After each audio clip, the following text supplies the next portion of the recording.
that Chaturvarnyam, Brahmana, Vaishya, these things also exist in spiritual world, or how the spiritual society is organized is not, that is for Krishna describes this world.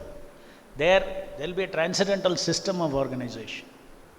There three gunas are not there. So that is you just understand that Chaturvarnyam, whatever Krishna has told, as you know, is definitely for this world. Whether it is that for that world, I do not know. Say like that. There is a social system, there will be, it's a society, eternal society.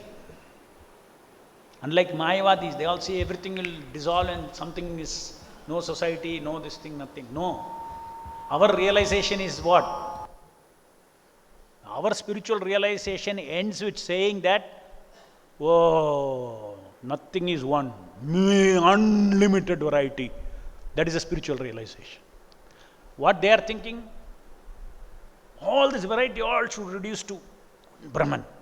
That self-realization means everything ends. Identity ends, variety ends, and everything. For us, self-realization means what? Including this material work, completely bewildering. One person's Krishna, Govindam Adi Purusham. One person's play this entire thing is. Not ordinary person that I know of. We are all tiny persons. Nityo Nityanam, Chetanas Chetananam, Yokyo Bhaunam, Yo Vidadati Kaman. One person, God.